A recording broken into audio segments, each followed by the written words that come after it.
তিন শ্রেণীর মানুষকে হত্যা করতে হয়। তার এক শ্রেণীর মানুষ হচ্ছে যারা মোরতাদ, যারা নবীর উপরে কটু মন্তব্য করে, তাদের বেঁচে থাকার পৃথিবীতে কোনো সুযোগ নাই। আমার ক্ষমতা নাই বলে বেঁচে আছে, এমন একদিন আসবে আমার ক্ষমতা হবে, তার ফাঁসি হবেই হবে। কেউ যদি না পারে, যেদিন ঈসা আলাইহিস সালাম আসবেন সেদিন হবে। আব্দুর রাজ্জাক সাহেব, সেদিন যে এরা থাকবে না, এর বীর্যের খারাপ মানুষ থাকবে, সেদিন তাদের হবে।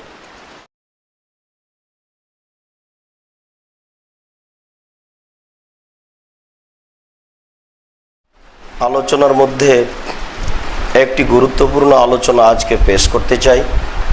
তা হচ্ছে আল্লাহর রাসূলের উপরে কটু মন্তব্য এবং সামাজিক অবস্থা। এ বিষয়ে আমরা এক গুরুত্বপূর্ণ তথ্যবহল বিবরণের চেষ্টা করব ইনশাআল্লাহুল আজিজ।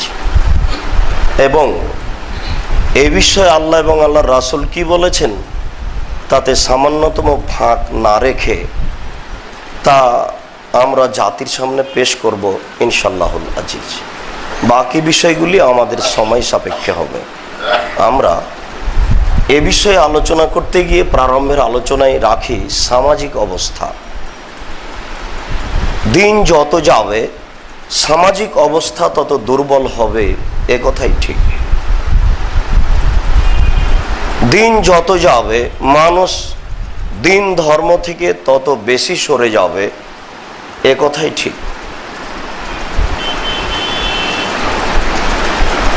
এ ব্যাপারে আবু মুসা আশআরী রাদিয়াল্লাহু তাআলা আনহু বলেন, রাসূল সাল্লাল্লাহু আলাইহি ওয়াসাল্লাম বলেছেন, লা তাযহাবুদ দুনিয়া হাত্তা ইয়াতি আলাইকুম ইয়াউমুন, পৃথিবী ধ্বংস হবে না যতদিন পর্যন্ত তোমাদের উপরে এরকম একটা সময় চলে না আসছে যে লা ইয়াদরিল কাতিল ফিমা কাতালা ওয়ালাল মাকতুলু ফিমা কুতিলা, হত্যাকারী বুঝবে না কেন আমি মারলাম, নিহত ব্যক্তি বুঝবে না কেন আমি মরলাম। এরকম সময় না আসা পর্যন্ত এই পৃথিবী ধ্বংস হয়ে যাবে এটা তোমরা মনে করো না। এমন একটা সময় চলে আসবে যেই দিন মানুষের অবস্থা এমন হয়ে যাবে যে হত্যা করছে, যে মারছে সেও জানে না যে আমি কেন মারছি, যে ব্যক্তি নিহত হচ্ছে সেও জানবে না, বুঝবে না কেন আমি মরলাম। এটা তো হাদিসের অনুবাদ, আপনি এর বিচার করেন তো কেমন হতে পারে পরিস্থিতি।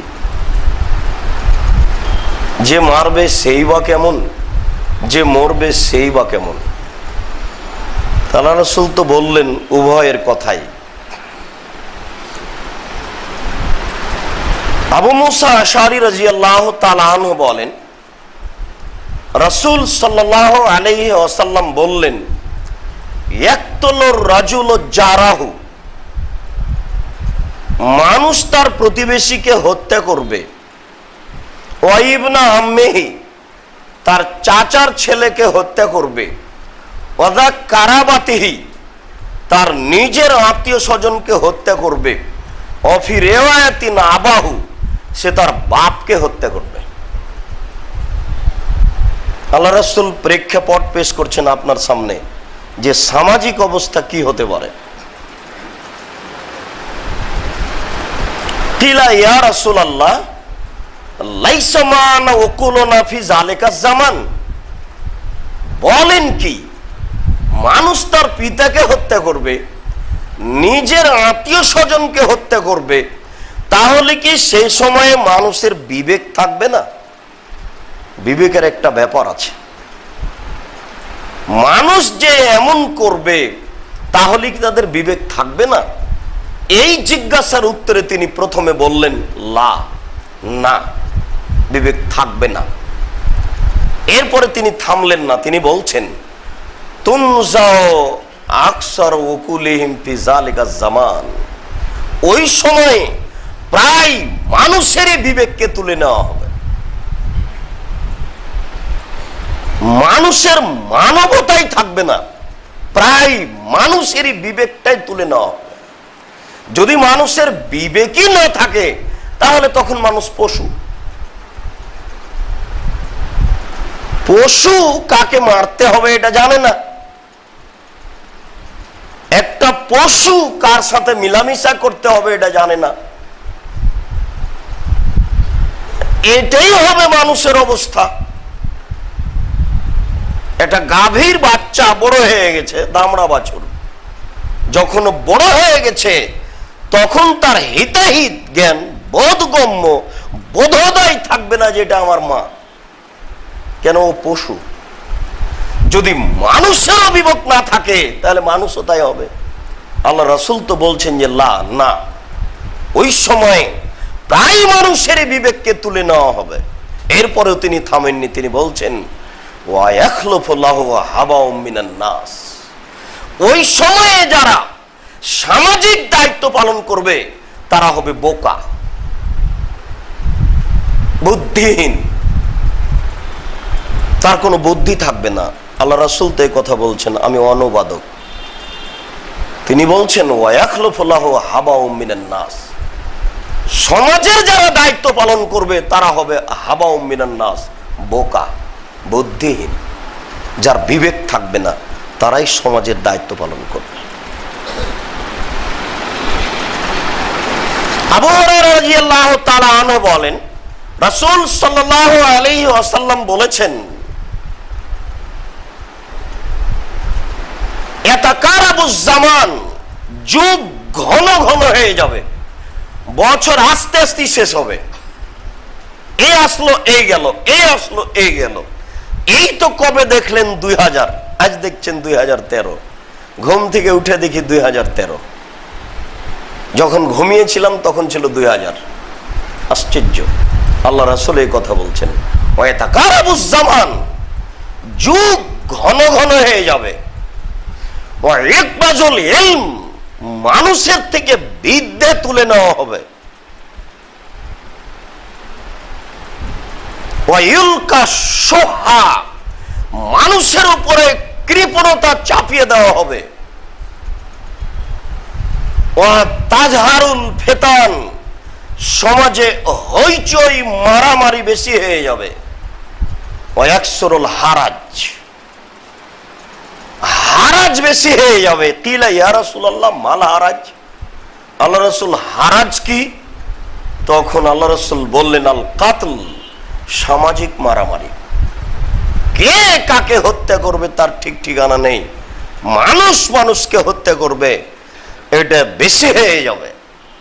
তাহলে তিনি প্রথম বাক্যে বললেন যুগ ঘন হয়ে যাবে, তার পরের বাক্যে বললেন বিদ্যা তুলে নেওয়া হবে, তার পরের বাক্যে বললেন কৃপণতা চাপিয়ে দেওয়া হবে, তার পরের বাক্যে বললেন সামাজিক সর্ব ধরনের সমস্যা বেশি হয়ে যাবে, ফিতনা মানে সমস্যা।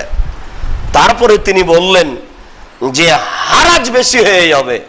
সাহাবীগণ বুঝতে পারলেন না হারাজ কি জিনিস, হারাজিম, হারাজ কি জিনিস, এটা সাহাবীগণ বুঝতে পারলেন না। তখন জিজ্ঞাসা করা হলো আমাল হারাজ, হারাজ কি জিনিস? তখন আল্লাহ রাসূল বললেন আল কাতল, মারামারি, হত্যা। একজন আর একজনকে হত্যা করবে, এটা সমাজে বেশি হয়ে যাবে। যেটা আপনি 6 মাস আগে বুঝতে পারেননি, যেটা আপনি 1 বছর আগে বুঝতে পারেননি যে সামাজিক অবস্থা এমন হতে পারে।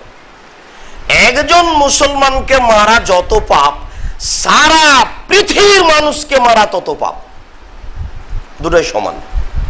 এরপরও মানুষ মানুষকে নির্দ্বিধায় মারছে, মনে হচ্ছে যেন মানুষ পশুর মধ্যে চলে গেছে। এ কথা আল্লাহ রাসূল বলছে।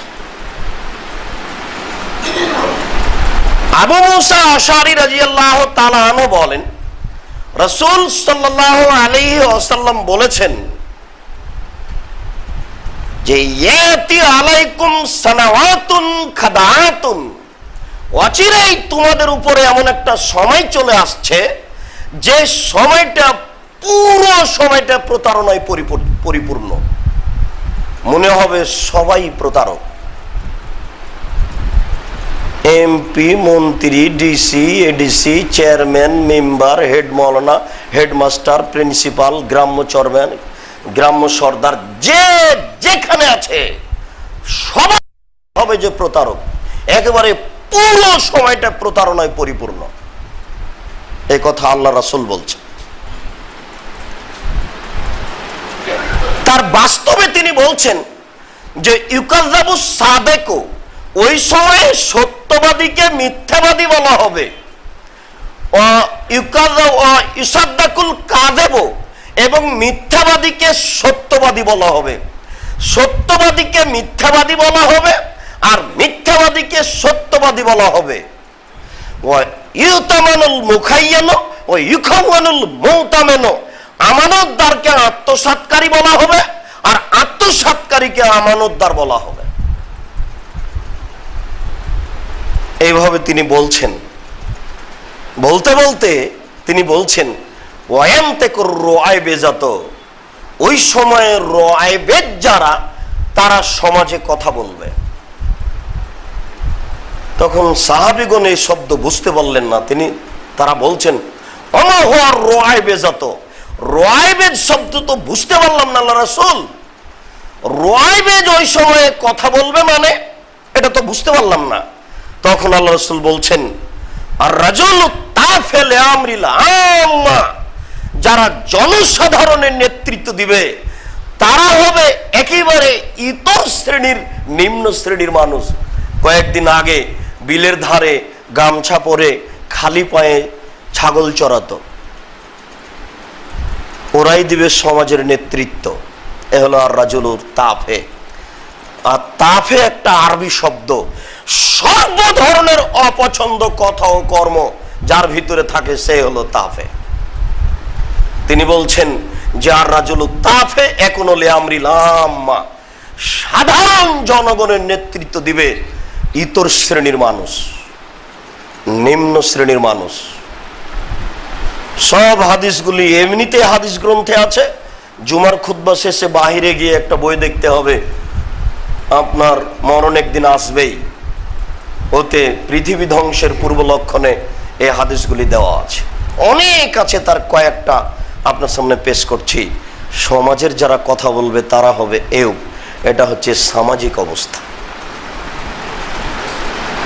মুআয ইবনে জাবাল রাদিয়াল্লাহু তাআলা আনহু বলেন, রাসূল সাল্লাল্লাহু আলাইহি ওয়াসাল্লাম বলেছেন ইন্না হাযাল আমরা বাদা বিন-নবুওয়াতিন রাহমা, নেতৃত্ব শুরু হয়েছে দয়া দিয়ে ও নবী দিয়ে।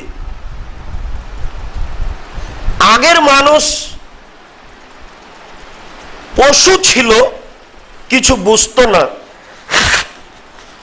পরবর্তীতে মানুষ ভালো হয়েছে, শিক্ষিত হয়েছে, রান্না করতো না, এ কথা একবারে ডাহান, নগদ মিথ্যা কথা। যেমন এখন যারা সামাজিক দায়িত্ব পালন করছে তাদের কথা একবারে নগদ মিথ্যা কথা। ঠিক আপনার এই বই পুস্তকের কথাটা একবারে নগদ মিথ্যা কথা।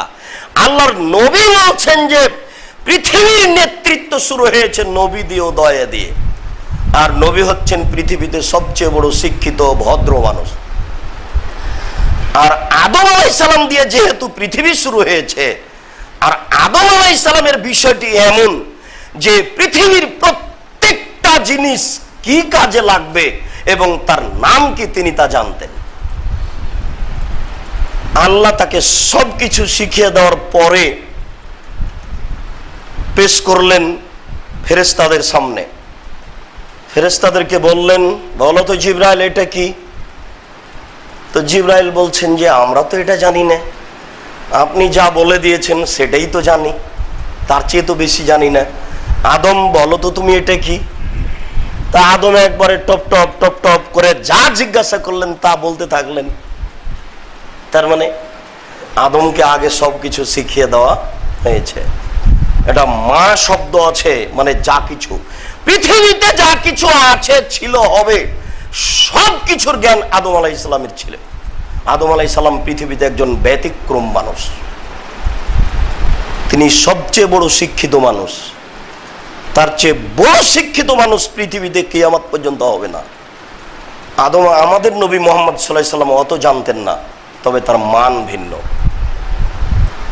কেননা আমাদের নবী অনেক কিছুই জানতেন না।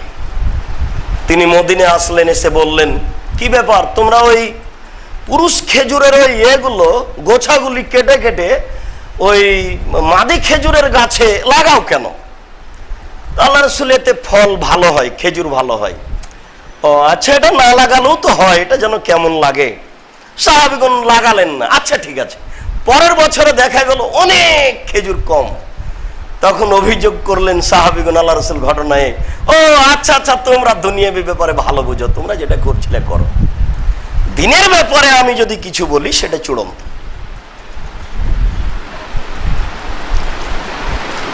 রাসূল সাল্লাল্লাহু আলাইহি ওয়াসাল্লাম বলেন, নেতৃত্ব শুরু হয়েছে নবী দিয়ে ও দয়া দিয়ে, সুম্মা ইয়াকুনু খিলাফাতান রাহমা, এরপরে নেতৃত্ব হয় খলিফা দিয়ে ও দয়া দিয়ে।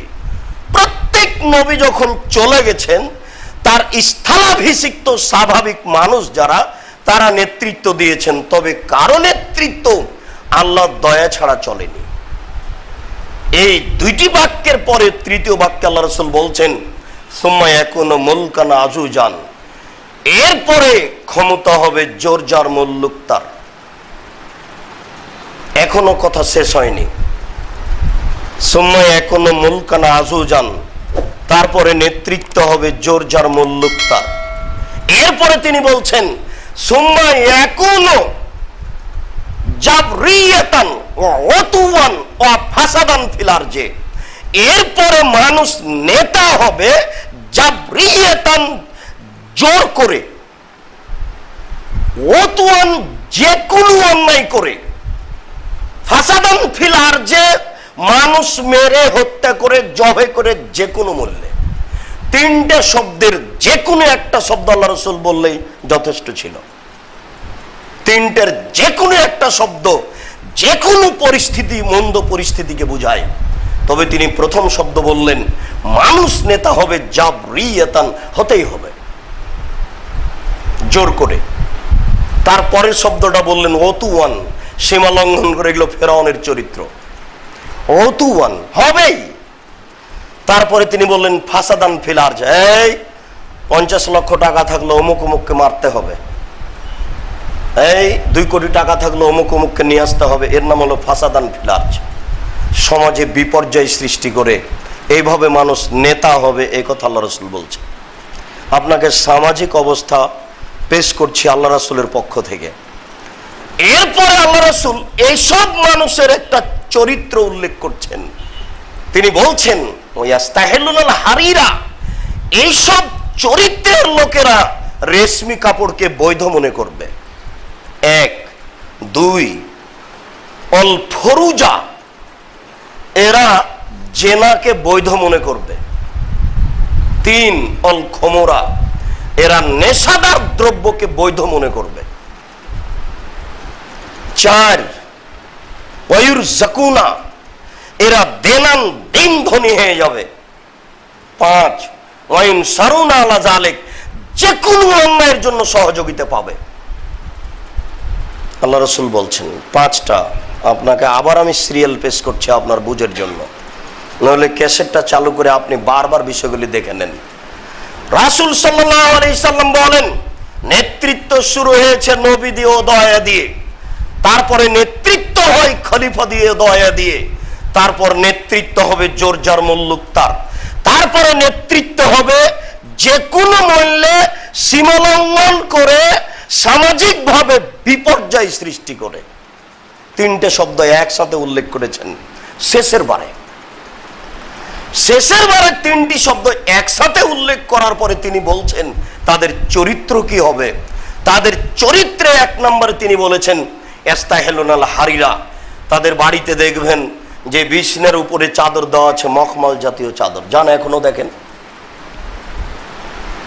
যারা সামাজিক দায়িত্ব পালন করে তাদের বাড়িতে যান, বালিশের উপরের কাঁথাটা মখমল চাদর আছে, গায়ে একটা জামা আছে সিল্ক কাপড়ের। এ কথা আল্লাহর নবী বলছেন হবেই। প্রায় বাড়ি আপনি পরীক্ষা করে দেখেন এই শ্রেণীর মানুষের তাই আছে। ইস্তাহিলুনাল হারিরা, তারা রেশমিকে হালাল মনে করবে। 1 নম্বর তাদের চরিত্র খারাপ চরিত্র। 2 অল ফরুজা, জেনা তাদের কাছে কোনো ব্যাপার নয়। নিজের একটা বউ আছে, হাজারো লক্ষ বউ এমনিতেই আছে, রাত দিন মোবাইলে জেনার চর্চা হয় তার, জেনা কোনো ব্যাপার নয়। আল্লাহ রাসূল বলছেন অল ফরুজা, নারীর লজ্জা স্থান তার কাছে বৈধ। এই ভাষায় তিনি উল্লেখ করেছেন। তারপরে তিনি বলছেন অল খমুরা, নেশাদার দ্রব্য তাদের কাছে থাকবে বৈধ, সিগারেট পান করবেই। যদি এই খোলা মাঠের মদ না খায় তবু দেখবেন ওর সিগারেট আছে। অথচ বিড়ি, তামাক, জর্দা, সিগারেট গুল, নেশাদার দ্রব্য সবই হারাম। এইগুলো খেয়ে ইবাদত কবুল হবে না, আর এই শ্রেণীর মানুষ জান্নাতে যাবে না। আল্লাহ রাসূল বলেছেন 3 শ্রেণীর মানুষ জান্নাতে যাবে না। তার বলার গতিটা এই, তাদের উপরে জান্নাত হারাম। হারাম বলার পরে তিনি বলছেন মধুমেনুল খামর, যারা নিয়মিত বিড়ি, তামাক, জর্দা, সিগারেট গুল, নেশাদার দ্রব্য খায়, পান করে, তারা জান্নাতে যাবে না। তারপরে তিনি বলেছেন অর রাজলাতু মিনান নিসায়ে, পুরুষের বেশধারী নারী জান্নাতে যাবে না। তারপরে তিনি বলেছেন অ দাইস আল্লি যুকির রূপে আলাল খাবাসা, যে তার বাড়িতে বেহায়ার সুযোগ দিয়েছে সে জান্নাতে যাবে না। নেশাদার দ্রব্য তার কাছে কোনো ব্যাপার নয়। 4 ওয়ায়ুরযাকুনা আলা যালিক, দেওয়ান দিন ধনী হয়ে যাবে, ধনী হতে তাকে সময় লাগবে না। 5 ওয়ায়ুনসারুনা, যে কোনো অন্যায়ের জন্য সহযোগিতা পাবে, অন্যায় করতে তার অসুবিধা হবে না। একটা লোককে জবাই করে দিয়ে তার কিছু হবে না, বহু মানুষ তার সহযোগী। 2-4 100 বাড়ি, গরিব মানুষের বাড়িকে তুলে দিয়ে জমি জায়গা দখল করে নেবে, তার কিছু হবে না। কেন? সর্ব ধরনের সহযোগিতাও পাবে দুনিয়াতে, এই কথা আল্লাহর নবী বলছেন, তা হবেই। আপনার সামনে সামাজিক অবস্থা পেশ করছিলাম, আপনি সামাজিক অবস্থাটা বুঝুন। এরপরে আমরা রাসূল সাল্লাল্লাহু আলাইহি সাল্লামের উপরে কটু মন্তব্যের বিষয়টি পেশ করছি। আল্লাহ তুমি আমাদের বোঝার তৌফিক দান করো। আল্লাহ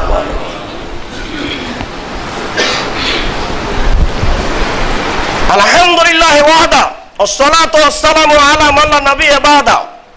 মহান আল্লাহ বলেন ইন্নামা জাযাউল লাযিনা ইউহারিবুনাল্লাহ ওয়া রাসূলাহু, নিশ্চয় ওইসব লোকের প্রতিদান যারা আল্লাহ এবং তার রাসূলের বিরোধিতা করে। এই ভাষা দিয়ে বলছেন ইউহারিবুনা, নিশ্চয় সব লোকের প্রতিদান যারা আল্লাহ এবং তার রাসূলের বিরুদ্ধাচরণ করে। ওয়া ইসাউনা ফিল আরদে ফাসাদা, এবং মাটিতে বিপর্যয় সৃষ্টি করে। 1 আইয়ুকাত্তালু, তাদেরকে হত্যা করা হবে। আও ইসলাবু, তাদেরকে সুলি দেওয়া হবে। আও তুকাত্তা আইদিহিম ওয়ার জুলুহুম মিন খিলাফিন, অথবা তাদের হাত পা, ডান হাত বাম পা, বাম হাত ডান পা কেটে দেওয়া হবে। অথবা তাদেরকে ওই এলাকা থেকে দেশ থেকে নির্বাসন দেওয়া হবে, তাদের হত্যা করা হবে, তাদের দেশান্তর করা হবে, ওই দেশে তারা থাকতে পাবে না। আবার শোনেন, 4 ধরনের বিধান আল্লাহ তাআলা পেশ করছেন সূরা মায়েদা 33 নম্বর আয়াত। আল্লাহ তাআলা বলেন ইন্নামা জাযাউল লাযিনা ইউহারিবুনাল্লাহ ওয়া রাসূলাহু, নিশ্চয় ওইসব লোকের প্রতিদান যারা আল্লাহ এবং তার রাসূলের বিরুদ্ধাচরণ করে। ওয়াইসাউনা ফিল আরজে ফাসাদা, এবং পৃথিবীতে বিপর্যয় সৃষ্টি করার চেষ্টা করে। 1 আইয়ুকাত্তালু, তাদের হত্যা করা হবে। 2 আইয়ুসাল্লাবু, তাদের ফাঁসি দেওয়া হবে। 3 আও তুকাত্তা আইদিহিম ওয়া আরজুলুহুম, বিপরীত হিসাবে ডান হাত বাম পা, বাম পা ডান হাত কেটে দেওয়া হবে। 4 আইনফমিলার্স, তাকে দেশান্তর করা হবে। কেন? যালিকা খিজুন লাহুম ফিদ দুনিয়া, এটা হলো তার পার্থিব জগতে অপমান। ওয়ালাহুম ফিল আখিরা আযাবুন আযীম, পরকালে তার জন্য আরো কঠিন শাস্তি রয়েছে। এই মুরতাদ, এর পৃথিবীতে 4টি শাস্তির কথা বলা হলো, এরপরেও তার পরকাল টিকে যায়নি। এই অবস্থায় যদিও মারা যায়, তাহলে দুনিয়াবি অপমান হওয়ার সাথে সাথে পরকালে তার কঠিন শাস্তি রয়েছে, এই কথা আল্লাহ তাআলা বলেন। এবার রাসূল সাল্লাল্লাহু আলাইহি সাল্লামের বিবরণ। আব্দুল্লাহ ইবনে উমর রাদিয়াল্লাহু তাআলা আনহু বলেন, রাসূল সাল্লাল্লাহু আলাইহি ওয়াসাল্লাম বলেছেন, লা ইয়াহিল্লু দামু ইমরিন মুসলিম, কোন মানুষকে হত্যা করা জায়েজ নয়। ইয়াশহাদু আন লা ইলাহা ইল্লাল্লাহ ওয়া আন্নী মুহাম্মাদুর রাসূলুল্লাহ, যে ব্যক্তি মুখে বলে যে আমি সাক্ষ্য দিচ্ছি আল্লাহ ব্যতীত কোনো মাবুদ নাই, আমি সাক্ষ্য দিচ্ছি মুহাম্মদ আল্লাহ রাসূল, এই বাক্য দুটো যারা বলেছে তাদেরকে হত্যা করা যাবে না। এই দুটো বাক্য যারা মুখে বলেছে তাদের হত্যা করা যাবে না, ইল্লা বে ইহদা সালাসা, তবে তিনটি কারণে, তবে তিন শ্রেণীর মানুষকে হত্যা করতে হবে। তাহাজ্জুদ পড়লেও, হজ করলেও, দান খায়রাত করলেও, বড় পরহেজগার হলেও, সে যতই বড় পরহেজগার হোক। এক, আন-নাফসু বিন-নাফস, কেসাস। একটা মানুষ খুব বড় পরহেজগার, গত বছর হজ করে এসেছে, উমরাও করেছে, রাতে তাহাজ্জুদ পড়ে, 5 ওয়াক্ত সালাত আদায় করে, দেশবাসী তাকে খুব প্রিয় মনে করে। বাড়ি থেকে বের হচ্ছিল রাগারাগি করে, কি জন্য হয়েছে? পাশের প্রতিবেশীর সাথে। পাশের প্রতিবেশী ওই সামনে দাঁড়িয়েছিল, এক থাপড় মেরেছে, লোকটা মারা গেছে। একে হত্যা করতে হবে। এক থাপড় মেরেছেন যিনি, তাকে হত্যা করতে হবে। ইনি যতই বড় পরহেজগার হোক না কেন, শরীয়ত তাকে মাফ করবে না, তবে তার বাঁচার পথ আছে। নিহত ব্যক্তির আত্মীয় স্বজন যদি বলে আমরা মাফ করে দিলাম, তাহলে সে বেঁচে গেল। এছাড়া সে তার তাহাজ্জুদ দিয়ে বাঁচতে পারবে না, তার হজ দিয়ে, তার ভদ্রতা দিয়ে বাঁচতে পারবে না, শরীয়ত তাকে মারবেই। একটু আগের বাক্য বলা হলো যে পৃথিবীর কোন মানুষকে হত্যা করা যায় না, হারাম। যারা বলেছেন আমি সাক্ষ্য দিচ্ছি মুহাম্মদ আল্লাহ রাসূল, আমি সাক্ষ্য দিচ্ছি আল্লাহ ব্যতীত কোনো মাবুদ নেই, তাদের মারা যাবে না। তবে 3 শ্রেণীর মানুষকে হত্যা করতে হবে। তার 1 শ্রেণীর মানুষ কেউ কাউকে মারলো, মারতে গিয়ে যত লোক অংশগ্রহণ করেছে সবাইকে মারতে হবে, বুখারী মুসলিম। একটা লোককে মারতে গিয়ে যদি একটা দেশের লোক অংশগ্রহণ করে, এই দেশের সমস্ত লোককে মারতে হবে, বুখারী মুসলিম। এটা উমর রাদিয়াল্লাহু তাআলা আনহু বাস্তব ফয়সালা দিয়ে রেখেছেন এবং বাস্তবায়ন করেছেন। পৃথিবীতে যত লোক অংশগ্রহণ করেছে সবাইকে মারতে হবে, বুখারী মুসলিম। তবে এর বাঁচার পথ আছে। ফাঁসি দিতে নিয়ে চলে গেছে এই লোকটাকে, নিহত ব্যক্তির বাপ দৌড়াতে দৌড়াতে গিয়ে বলছে থাক থাক, লোকটাকে ফাঁসি দিয়ে না, যাক আমার ছেলেকে মেরেছে, তোমরা ছেড়ে দাও, তাকে ফাঁসি থেকে নামিয়ে নিতে হবে। 2, ইরতাদা আনিল ইসলাম, যে ব্যক্তি ধর্ম ত্যাগ করেছে, যে ব্যক্তি মুরতাদ হয়েছে। মুরতাদ কিভাবে হয় তা একটু পরে বলছি। এখানে আপনাকে এতটুকু বলছি, যে ব্যক্তি ধর্মত্যাগী হলো তাকে হত্যা করতে হবে। বলল আমি কোরআন মানি না, বলল মদ হালাল, বলল এই রুটি হারাম, বলল মুহাম্মদ সাল্লাল্লাহু আলাইহি সাল্লাম আপনার রঙ্গিলা নবী, এরকম কিছু বলল, নবীর উপরে কটু মন্তব্য, তাদের হত্যা করতে হবে। তবে তার বাঁচার পথ আছে। হত্যার বিধানে তাকে ফাঁসিতে চড়িয়ে দেওয়া হয়েছে, রশি টান টান হয়ে গেছে, এখনই একেবারে শেষ সময়। এই সময়তে চিৎকার করে বলছে আমার ভুল হয়েছে, ভুল হয়েছে। এই কথা যদি ও মুখে উল্লেখ করে, তাহলে তাকে রশি থেকে নামিয়ে নিতে হবে, ফাঁস থেকে। শুধু খালি মুখে বলেছে, তার অন্তর চিরে দেখতে হবে না বাঁচার জন্য বলল না কেন বলল। আর যদি চুপ থাকে তাহলে তার ফাঁসি হবেই, মুরতাদ হলে তার ফাঁসি হবেই। এর বাস্তব একটা ঘটনা আপনাকে দেখাই। আগে থেকে ইয়েমেনে দায়িত্ব পালন করছিলেন আবু মুসা আশারি। কিছুদিন পরে মুআয ইবনে জাবাল গেলেন। মুআয ইবনে জাবাল উঠে চড়ে আছেন, নামবেন। তো আবু মুসা আশারি রাদিয়াল্লাহু তাআলা বলছেন জনাব আপনার জন্য বসার জায়গা করেছি, আপনি নামুন, বসেন। তখন মুআয ইবনে জাবাল বলছে লোকটা বাঁধা আছে, ওটা কে? তো আবু মুসা আশারি বলছেন যে রাজুলুন নাসরানিউন ও খ্রিস্টান মানুষ ইসলাম গ্রহণ করেছিল, সুম্মা ইরতাদানিল ইসলাম, এরপরে মুরতাদ হয়েছে, তাকে ফাঁসি দেওয়ার জন্য আটকে রেখেছি, দিব পরে। তো মুআয ইবনে জাবাল বলছে যে না, আগে মারতে হবে তারপরে আমি নামবো। আরে নামেন, বসেন, মারছি না, আগে তাকে হত্যা করতে হবে তারপর আমি ওর থেকে নামবো। আপনি দেখেন আবু দাউদ। তারপর আবু মুসা আশারী তাকে বললেন জাল্লাদকে দেয় তাকে হত্যা করো। হত্যা করার কাজ যখন শেষ হলো তখন মুআয ইবনে জাবাল ওর থেকে নামলেন, তার আগে তিনি নামলেন না। বলো কি আবু মুসা, রাসূলের বিধান পালন করতে 1 মিনিট দেরি হবে, এটা আমি মুআয ইবনে জাবাল সহ্য করি না। তুমি ভুল করেছো, আগে বিধান পালন হবে তারপরে কোনো কথা। এরপরে রাসূল সাল্লাল্লাহু আলাইহি সাল্লাম বললেন ওয়াসাইবুজ জানি, তৃতীয় ব্যক্তি যাকে হত্যা করতে হবে সেই ব্যক্তি হলো বিবাহিত ব্যভিচার। বিবাহ করার পরে যারা জেনা করবে তাকে হত্যা করতে হবে। দুঃখিত যে এই ব্যক্তির বেঁচে থাকার পৃথিবীতে কোনো পথ নেই। আগের 2 জনকে হত্যা করতে হবে এই কথা ঠিক, তবে তাদের বাঁচার পথ আছে। বিবাহ করার পরে যদি জেনা করে কেউ, তাহলে তার বাঁচার পথ পৃথিবীতে নেই। তাকে যদি বাঁচতে হয় তাহলে আবার মুহাম্মদ সাল্লাল্লাহু আলাইহি সাল্লামকে দুনিয়াতে আসতে হবে। মুহাম্মদ সাল্লাল্লাহু আলাইহি সাল্লামকে দুনিয়াতে এসে বলতে হবে বিবাহ করার পরে যদি কেউ জেনা করে তাহলে তাকে রক্ষা করো, আমি ফায়সালা দিলাম, তাহলে তার বাঁচার পথ আছে। যেহেতু মুহাম্মদ সাল্লাল্লাহু আলাইহি সাল্লাম কিয়ামত পর্যন্ত আর আসবেন না, কাজে বিবাহ করার পরে যারা জেনায় লিপ্ত হচ্ছে তাদের বাঁচার পথ আর কিয়ামত পর্যন্ত বের হবে না, তাদের হত্যা করতেই হবে।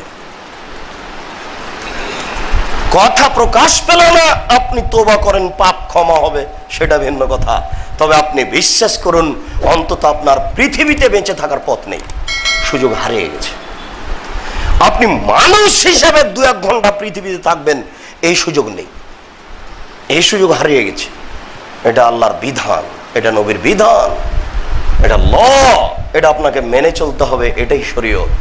কোরআন হাদিসের ফায়সালা নেই দেশে, এই জন্য আপনি বুঝতে পারছেন না যে জেনা কি জিনিস।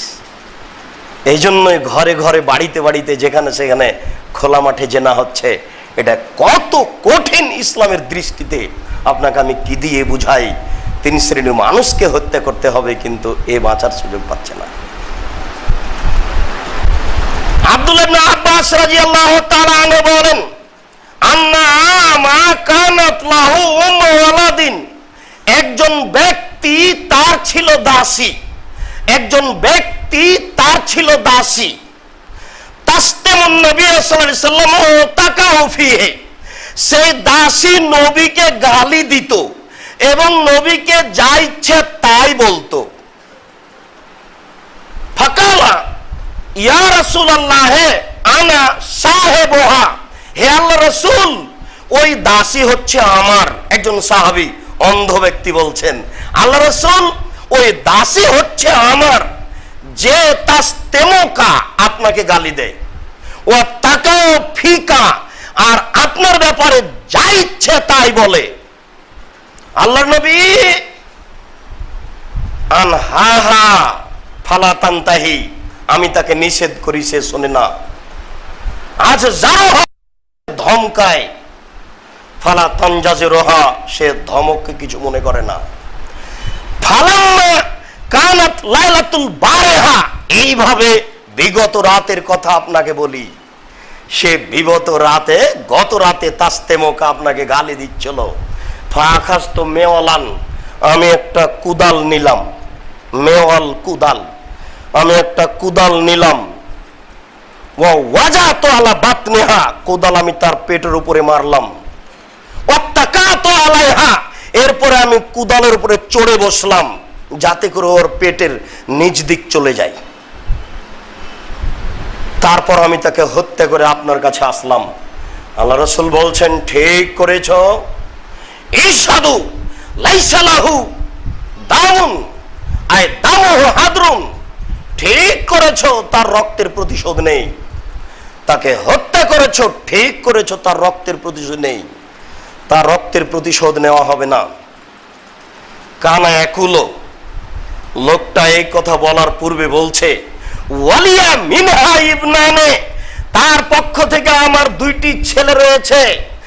মিসলুল লুলুয়াতাইনে, ছেলে দুটি এত সুন্দর, ছেলে দুটি এত সুন্দর মনে হচ্ছে হীরা মুক্তা মাণিক্য পান্নার মতো। তার পক্ষ থেকে আমার দুটো বাচ্চা আছে।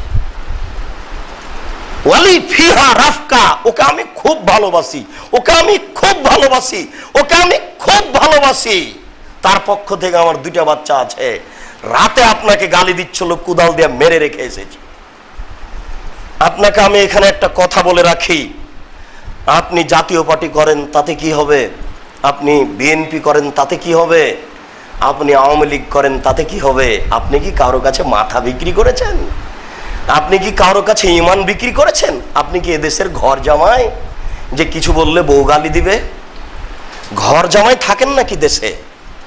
এ দেখেন, ব্যক্তি বলছে তার পক্ষ থেকে আমার দুটা ছেলে আছে হীরা মুক্তা পান্নার মতো ঝকঝকে, আমি তাকে এত ভালোবাসি, পৃথিবীতে তার চেয়ে ভালোবাসার মেয়ে আমার কেউ নেই। এরপরে রাতে গালি দিচ্ছিল, মেরে রেখে এসেছি। আল্লাহ রাসূল বললেন, ঠিক করেছ, আপনি জিদালি করেন, আপনি মুসলিম, আপনি চির রণবীর, মরণ আপনার ভয়ের ব্যাপার নয়। আপনি কারো কাছে ইমান বিক্রি করেননি, কারো কাছে মাথা বিক্রি করেননি। এদেশে আপনি ঘর জামাই নন যে বউ কিছু বলবে। আপনার ব্যক্তিগত স্বাধীনতা এই দেশের মাটিতে, কে আপনাকে কিছু বলে? দেখেন, রাতে মেরে রেখে এসেছে। এর চেয়ে প্রিয়া, এর চেয়ে ভালো, এর চেয়ে সুন্দরী নারী ওর কাছে দুনিয়াতে নেই। এবং তার দুটা বাচ্চা আছে, মারলে বাচ্চা দুটা মাওড়া হবে আমাদের ভাষায়। এরপরও মেরে রেখেছে কেন বলেন তো? রাসূলকে গালি দিত। রাসূল সাল্লাল্লাহু জাবের রাদিয়াল্লাহু তাআলা আনহু বলেন, মানলে কাব ইবনে আশরাফকে কে হত্যা করতে পারে, ফাইন্নাহু ইজিল্লাহু রাসূলুহু, সে আল্লাহ এবং তার রাসূলকে গালি দেয়। কে কাব ইবনে আশরাফকে হত্যা করতে পারে? ফাক্কামা মুহাম্মদ ইবনে মাসলামা, মুহাম্মদ ইবনে মাসলামা দাঁড়িয়ে বলছে, আল্লাহ রাসূল আতুরিদান আক্তালাহু, আপনি কি চাচ্ছেন যে তাকে হত্যা করব? নাম, আমি চাচ্ছি তুমি কাব ইবনে আশরাফকে হত্যা করো।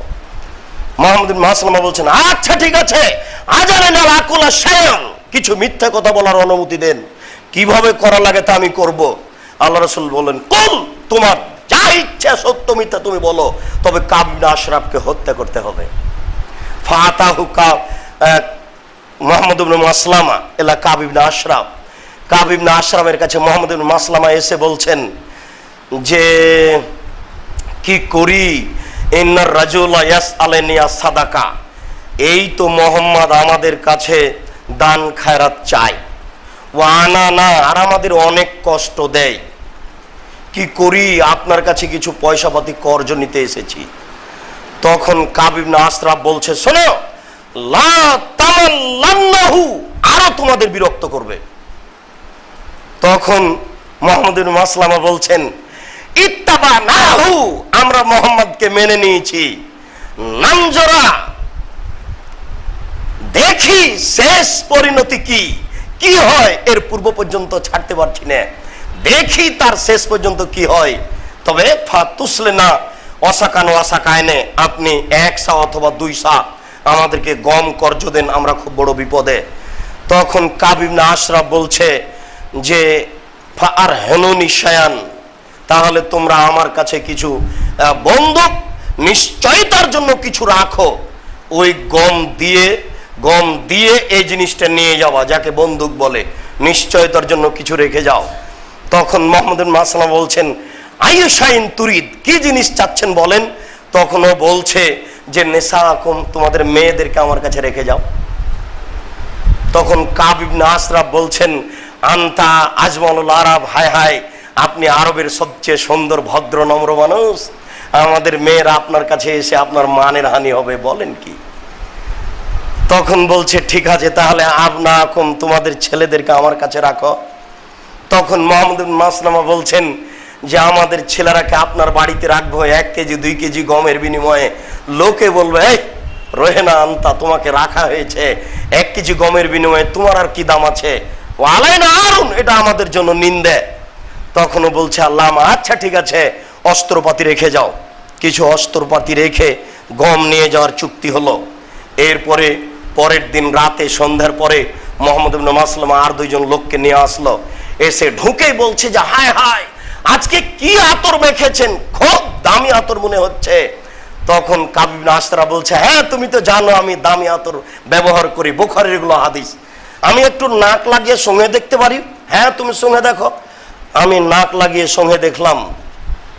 তারপরে আগে বলেছে যা যা, এই শোনো, ও যখন আসবে আমি তার মাথাটা ধরবো, সুমা ইস্তাম না কাহু, তারপর আমি যখন রেডি হব তখন আমি তোমাদেরকে বলবো তোমরা প্রস্তুত থাকিও। এবার মাথাতে নাক লাগিয়ে বলছে খুব আতর, দামি আতর। আমি কি ওদেরকে শোঙানোর জন্য বলতে পারি? হ্যাঁ বলতে পারো। তারা দুই একজন নাক লাগিয়ে বেশ দেখলো ভালো আতর। তারপর আবার বলছে আমি কি আবার নাক লাগিয়ে শুনতে পারি? হ্যাঁ হ্যাঁ তুমি পারো। এই কথা বলতেই আর আগের বাক্যটা হচ্ছে এই যে মাগরিবের পরে দুই তিনজন আসতেই বের হয়ে বলছে যে তোমরা আমার প্রাসাদের পাশে আসো। ফাকালা তেমরাতহু, তার স্ত্রী বলছে আয়না তাখরুজ, কোথায় যাচ্ছেন? ওই যে মোহাম্মদ ইবনে মাসলামা আর ভাই এসেছে। আরে আবু নাইলা তো আমার দুধ ভাই, ওরা দুইজন এসেছে। তখন তার স্ত্রী বলছেন না, আসমা সাউতান তাকতরু মিনহু দাম, যেই কণ্ঠ আমি শুনতে পাচ্ছি সেই কণ্ঠে রক্ত ছিটে পড়ছে, তুমি যাও না। তখন ভুল বলছো তুমি, ওটা আমার পরিচিত মানুষ মোহাম্মদ ইবনে মাসলামা, খুব বন্ধু মানুষ, ওটা আমার দুধ ভাই, তুমি বাধা দাও কেন? যে কোনো সময়ে ডাকলে আমি যাব, এই কথা বললেন। এবার তারা দুইজন নাক লাগিয়ে সঙ্গে দেখার পরে নিজে নাক লাগিয়ে মাথাটা রেডি করেছে। মাথাটা রেডি করে বলছে যে হ্যাঁ খুঁজো, এবার ধরো। এই কথা ধরো বলতেই ফাকাতালাহু, তারা তাকে হত্যা করলো। মোহাম্মদ ইবনে মাসলামাকে আল্লাহ রাসূল হত্যা করলেন এই কৌশলে। আল্লাহ রাসূল বললেন শোনো, আবু রাফে ইজুল্লাহ ওয়া রাসূলুহু, আবু রাফে মোহাম্মদ এবং তার আল্লাহকে কষ্ট দেয়। কে হত্যা করতে পারে? আব্দুল ইবনে আতিক বলছেন আমি হত্যা করতে পারি, বুখারী মুসলিমের হাদিস। আচ্ছা ঠিক আছে, তুমি হত্যা করে আমার কাছে আসবা। আব্দুল ইবনে আতিক বলছেন আবু রাফে খুব ধনী মানুষ ছিল। বুখারী কিতাবুল মাগাজি বাড়িতে গিয়ে পড়ে দেখবেন, এখানে আছে, সালাতের পরে দেখে যাবেন। আব্দুল ইবনে রাফে খুব ধনী মানুষ ছিল, অনেক গরু ছাগল ছিল। তো আব্দুল্লাহ ইবনে আতিক বলছেন যে আবু রাফে ধনী মানুষ, তার অনেক গরু আছে। যখন গরু ছাগলগুলি রাখাল নিয়ে ভিতরে ঢুকলো, আমিও নিচু নিচু হয়ে ওই গরুর সাথে ভিতরে ঢুকে গেলাম। এরপরে দেখলাম রাখাল চাবিটা কোথায় রাখলো, ওই যে ওখানে চাবি রাখলো। আর কোনো মানুষ জেগে নেই। আবু রাফের পাশে কিছু রাতে লোক গল্প করছিল, সেগুলো চলে গেল। এবার আমি চাবিটা নিলাম, এরপরে ধীরে ধীরে দরজা খুলে ভিতর দিকে চলে গেলাম। তবে ভিতর থেকে আমি শিকলি লাগিয়ে দিই, কেন? কেউ যেন এসে আমাকে মারতে না পারে একে মারার পূর্বে। পরে কি হবে সেটা আমার বিষয়টি পরে, তবে আমি তাকে মারবো। চলে গেলাম দুই তলায় গিয়ে অন্ধকার ঘর। আমি চিৎকার করে বললাম আবু রাফে। তখনও বলছে যে কে? এই কে শব্দটা শুনে যেই জায়গার উপরে শব্দটা হয়েছে ওই জায়গাতে দিয়েছে তরবারি মেরে, কিন্তু তরবারি লাগেনি। চট করে আবু রাফি বলছে কে ঘরে, কে ঘরে, কে আমাকে মারলো? তখন আব্দুল ইবনে আতিক কণ্ঠ পরিবর্তন করে বলছে কি হয়েছে, কি হয়েছে, কে ক্ষতি করলো? আরে দেখো তো কে। এই যে শব্দটা আবার বলছে যে দেখো তো কে, এই শব্দটা আঁচ করলো যে এই জায়গায়, ওই শব্দ আঁচ করে ওই জায়গার উপরে কয়েকবার তরবারি মেরে এবার দরজা খুলে খুলে চলে যাচ্ছে। শেষ সিঁড়ি বুঝতে পারেনি যে এটাই শেষ, পা বেশি করে বাড়িয়েছে, উল্টে পড়ে পা ভেঙে গেছে। ভালো কাজ করলো, ক্ষতি আছে, চিন্তার কিছু নেই। এবার খুঁড়িয়ে এক পাশে গিয়ে বলছে যে সকাল পর্যন্ত এখানে থাকবো। সকালে যখন চিৎকার করে বলা হবে আবু রাফে নিজ বাসভবনে নিহত হয়েছে, তারপরে এখান থেকে যাব। সকালে চিৎকার দিয়ে বলা হলো আবু রাফে নিজ বাসভবনে নিহত হয়েছে। এই শুনেও বাড়িতে গেল, আল্লাহ রাসূলের কাছে গেল, আল্লাহ রাসূলকে খবর দিল। আল্লাহ রাসূল বললেন দেখি তোমার কোথায় ওটা, দেখি তোমার কোথায় ওই আঘাতটা হয়েছে, পা ভেঙে গেছে এইখানে। আল্লাহ রাসূল একটু থুথু নিয়ে ওখানে হাতটা বলিয়ে দিলেন। সাহাবী বলছেন মনে হচ্ছে যে আমার পা আগের চেয়ে বেশি ভালো হয়ে গেছে। বুখারী মুসলিমের হাদিস। এই সংক্ষিপ্ত কয়েকটা হাদিস আপনার সামনে পেশ করে আপনাকে বলতে চাই, আপনি মনে রাখুন রাসূলের উপরে যারা কটু মন্তব্য করবে তারাই মুরতাদ, তাদেরকে হত্যা করতে হবে, এটাই শারী ফায়সালা। মানুষ তাদের সহযোগিতা করবে, সবাইকে হত্যা করতে হবে, এটাই শারী ফায়সালা। আপনি হত্যা করতে না পারলে আপনার ছেলে করবে, আপনার ছেলে যদি হত্যা করতে না পারে তার ছেলে করবে, তার ছেলে যদি হত্যা করতে না পারে তাহলে যেদিন ঈসা আলাইহিস সালাম আসবেন সেদিন তার ফাঁসি হবেই, আজ হোক আর কাল হোক। শুনুন আব্দুর রাজ্জাক সাহেব, সেই দিন যে এরা থাকবে না, আরে এরা থাকবে না মানে এদের শুক্র কীটের আরো থাকবে, তাদের ফাঁসি হবে। যেদিন ঈসা আলাইহিস সালাম আসবেন সেদিন এরকম মানুষের কোনো বেঁচে থাকার সুযোগ নেই। সম্মানিত মসজিদের মুসল্লি, কথাগুলো বলছিলাম, এই কথাগুলির ভেতরে কিয়ামত পর্যন্ত সরিষা ঢোকানো যাবে না, এটাই চূড়ান্ত সিদ্ধান্ত। আমার ইমান দুর্বল, সেই জন্য পরিস্থিতি এমন। এই কারণে ইসলামকে আপনি দুর্বল ভাবেন না, এটা ভুল কথা। আমি পারি না সেই জন্য 1000 বছর পরে কেউ পারবে না, এ কথা ঠিক নয়। 500 বছর পরে কেউ পারবে না, এ কথা ঠিক নয়। 5000 বছর পরে কেউ পারবে না, এ কথা ঠিক নয়। আমার ইমান নেই সেই জন্য আমি পারি না, কেউ পারবে না, এ কথা ঠিক নয়। এটাই শারী ফায়সালা। আমি তো কিছুই করতে পারি না, আমার বর্তমানে ইমান এত দুর্বল, আমি তো কিছুই করতে পারি না। আপনাকে তো আমি বললাম যে 1947 সালের 14 আগস্ট 2 পাকিস্তান স্বাধীন হয়েছে, 15 আগস্ট ইন্ডিয়া স্বাধীন হয়েছে। সেই 1947 সালের 14 আগস্ট থেকে নিয়ে এখন পর্যন্ত এদেশে কোনো শিক্ষিত মানুষ শিক্ষামন্ত্রী হয়নি। শিক্ষামন্ত্রী জানে না যে রবি ঠাকুরের গান মুসলমান বলতে পারে কিনা, তার বিদ্যে রবি ঠাকুরের গান নিরূপণ করতে পারেনি, ও কি করতে পারে? আপনি বলেন কি, তার কাছে কি বিদ্যা রয়েছে?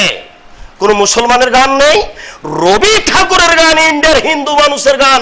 আপনার বাচ্চা দুধ ছেড়ে দিয়ে মায়ের কোল থেকে গিয়ে এই গান বলবে, গোটা গানটাই শিরকি কথা, এটাই নিরূপণ করতে পারলো না, তাহলে তার কাছে কি বিদ্যা রয়েছে? ভিখারুন্নেসা স্কুলে ভর্তি হতে হলে, ঢাকা বিশ্ববিদ্যালয়ে ভর্তি হতে হলে 1 নম্বর সাবজেক্ট কি হবে আজ পর্যন্ত সে বিবেচনা করতে পারলো না। 1 নম্বর সাবজেক্ট হবে কোরআন, 2 নম্বর সাবজেক্ট হবে বাংলা, 3 নম্বর সাবজেক্ট হবে ইংরেজি, 4 নম্বর সাবজেক্ট হবে অঙ্ক, 5 নম্বর সাবজেক্ট হবে বিজ্ঞান, 6 নম্বর সাবজেক্ট হবে ভূগোল, 7 নম্বর সাবজেক্ট হবে ইতিহাস। এইভাবে শিক্ষামন্ত্রীকে সাবজেক্ট চয়ন করতে হবে। আর এখনকার কথা যদি আপনি বলেন তাহলে আপনাকে বলতে হবে এদের বুদ্ধিও নাই, এদের বিদ্যাও নেই। এরা বই লিখেছে যে ওই ক্লাস 9, 10, 5 শিখেছে, বই লেখা আছে মেয়ে মানুষের স্তন কিভাবে বড় হয়, এটা ব্ল্যাকবোর্ডে লিখে দিয়ে ছাত্র ছাত্রী শিক্ষক শিক্ষিকা একাকার হয়ে দেখবে, আলোচনা করবে। ছি ছি ছি ছি ছি, পারেন না এই বই একবার ছিঁড়ে পেশাব করে দিবেন? আপনি কি কাপুরুষ? আপনার শরীরকে রক্ত না, আপনি মুসলমানের বাচ্চা নন? বইকে নিয়ে দিয়ে একবার ফেলে পেশাব করে দিবেন।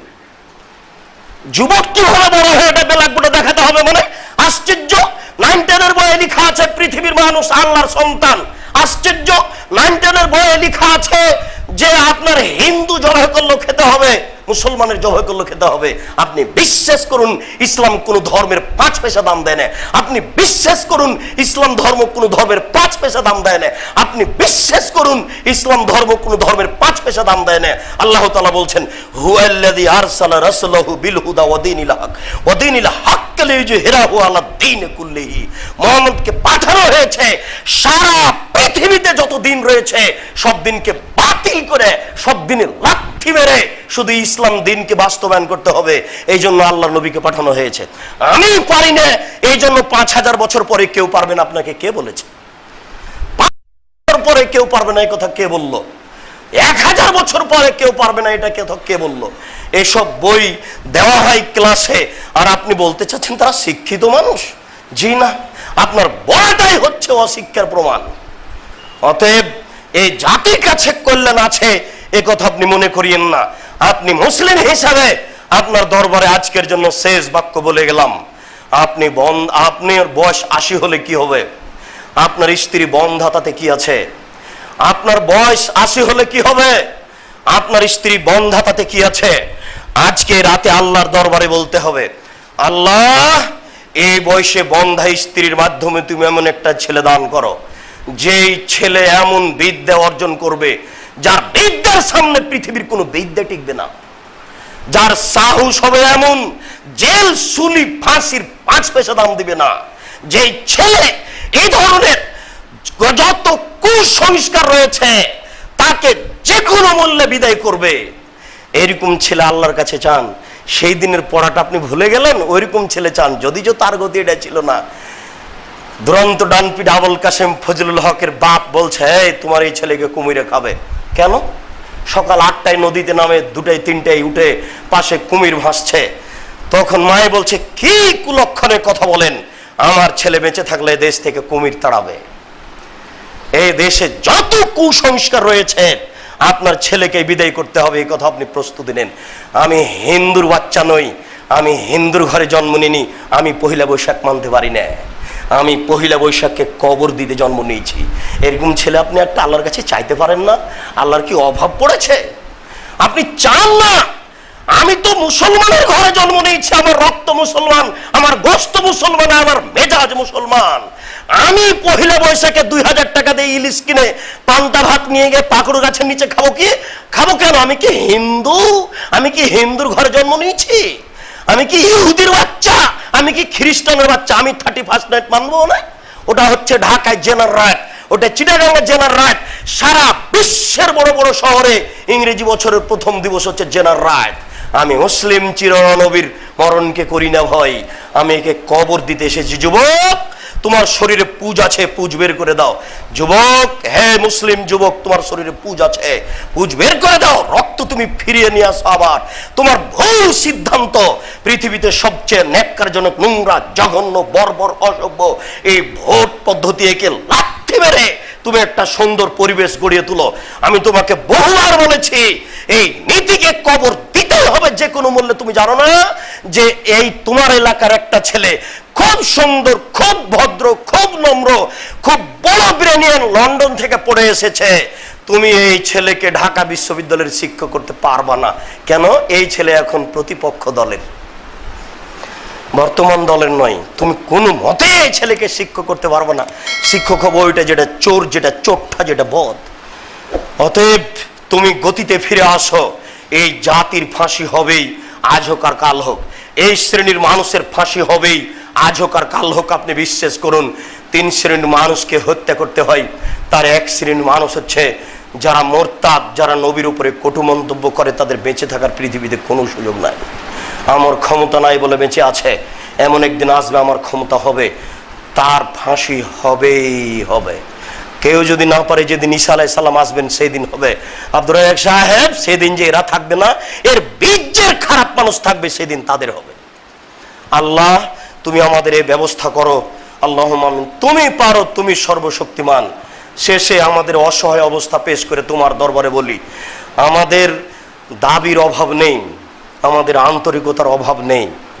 আমরা বিভিন্ন দল করলে আমরা মুসলিম হিসাবে তোমাকে বিশ্বাস করি, আমরা মুসলিম হিসাবে তোমার নবী মুহাম্মদ সাল্লাল্লাহু আলাইহি সাল্লামকে বিশ্বাস করি।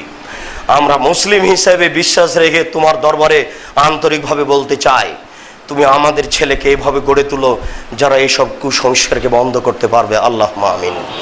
যারা এইসব মানুষের কঠোর কঠিন বিচার করতে পারবে জাতির সামনে, এরকম তুমি ব্যবস্থা করো। আল্লাহ, তুমি মানুষের ইমানের পরিবর্তন করো।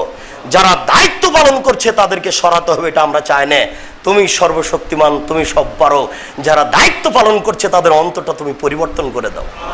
তারা যেন ঘুম থেকে উঠে অন্তর পরিবর্তন নিয়ে যারা এইভাবে অন্যায় কথা বলছে তাদের বিরুদ্ধে সোচ্চার হয়, এই তৌফিক তুমি দান করো।